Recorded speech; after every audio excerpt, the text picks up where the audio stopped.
കോഴിക്കോട് പയ്യോളി മൂരാട് ദേശീയപാതയിലുണ്ടായ വാഹനാപകടത്തിൽ 4 പേർ മരിച്ചു. ഇന്നോവ കാറും ട്രാവലർ വാനും കൂട്ടിയിടിച്ചാണ് ഈ അപകടമുണ്ടായത്. കാർ യാത്രക്കാരായ 4 പേരാണ് മരിച്ചത് എന്നാണ് ഇപ്പോൾ ലഭിക്കുന്ന വിവരം.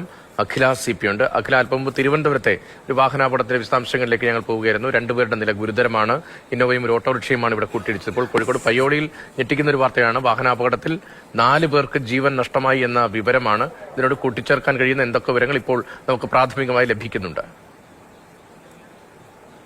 4 പേർക്ക് ഏകദേശം ഇന്ന് വൈകുന്നേരം 3:30 കൂടിയാണ് വലിയൊരു അപകടം സംഭവിക്കുന്നത്. അതിൽ 4 പേർക്ക് ജീവൻ നഷ്ടമായിരിക്കുന്നു. അപകടം നടന്ന സമയത്ത് തന്നെ നാട്ടുകാരെല്ലാം ചേർന്ന് 4 പേരെയും ആശുപത്രിയിൽ എത്തിച്ചെങ്കിലും 4 പേരുടെയും ജീവൻ രക്ഷിക്കാനായില്ല എന്നുള്ളതാണ് ഏറ്റവും ആശങ്കപ്പെടുത്തുന്ന കാര്യം. ഈ വടകര രജിസ്ട്രേഷൻ ഉള്ളതാണ് കാറ്. പയ്യോളി മൂരാട് ദേശീയപാതയിലാണ് ഇത്തരത്തിലുള്ള അപകടം ഉണ്ടാകുന്നത്. വടകര ഭാഗത്തേക്ക് പോവുകയായിരുന്ന കർണാടക രജിസ്ട്രേഷൻ ട്രാവലർ വാനും പയ്യോളി ഭാഗത്തേക്ക് വരികയായിരുന്ന കാറുമാണ് കൂട്ടിയിടിച്ചത്. മാത്രമല്ല, ഇടിയുടെ ആഘാതത്തിൽ കാറിന്റെ മുൻഭാഗം തകർന്നിരുന്നു. കാർ വെട്ടിപ്പൊളിച്ചാണ് പരിക്കേറ്റവരെ പുറത്തെടുത്തത്.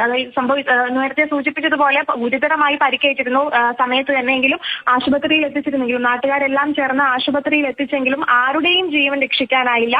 എന്തായാലും ഈ പറഞ്ഞത് 4 പേരുടെ ആരൊക്കെയാണ് മരണപ്പെട്ടിരിക്കുന്നത് എന്നുള്ള വിവരങ്ങളെല്ലാം ലഭ്യമാകുന്നേ ഉള്ളൂ. ഇപ്പോൾ ഇവരുടെ മൃതദേഹം ആശുപത്രിയിൽ